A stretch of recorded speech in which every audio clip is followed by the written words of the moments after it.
Monsieur le Président, chers collègues, notre groupe a souvent pris la parole pour défendre et souligner l'envergure et la richesse de la filière halieutique pour notre région. Un littoral de plus de 200 km, des sites portuaires dynamiques et complémentaires, des milieux naturels uniques et plus de 650 km de cours d'eau, véritables atouts sur lesquels la filière a réussi à capitaliser. Elle représente plus de 6 500 emplois directs.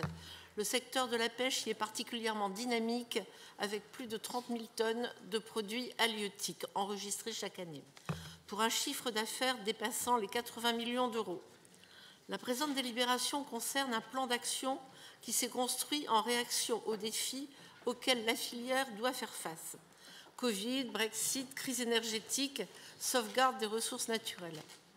Nous saluons la méthode portée par Marie-Sophie Laine qui, en juin 2022, a réuni 90 acteurs de la filière.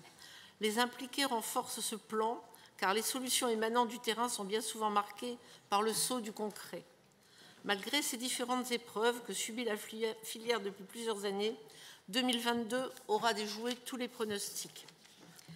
D'ailleurs, nous pouvons être collectivement fiers. Boulogne conserve sa place de premier port de pêche français, notamment grâce à un très bon second semestre.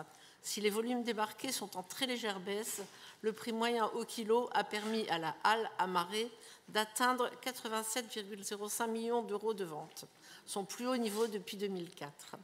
Ces résultats reposent sur les grandes quantités de sèche et surtout d'encornés qui ont permis de refaire les trésoreries des bateaux.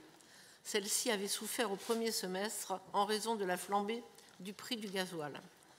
2022 fut donc exceptionnel, mais l'ambition qui nous anime à travers ce plan est de réfléchir au temps long par une approche prospective afin de protéger la filière des aléas. Ce plan encouragera une identification des synergies interportuaires et par conséquent ouvrira la possibilité de mutualiser les moyens et de renforcer la cohérence de la façade maritime en termes de services et d'infrastructures portuaires.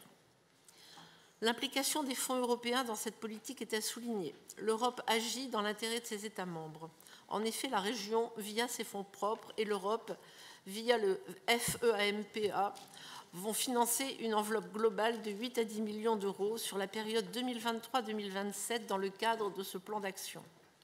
Au-delà de mesures conjoncturelles, nous votons aujourd'hui un plan ambitieux et adaptable qui permettra de suivre les évolutions et continuer de faire de cette filière une spécialité et une fierté de notre grande et belle région, riche de sa diversité et de sa position géographique. Je vous remercie.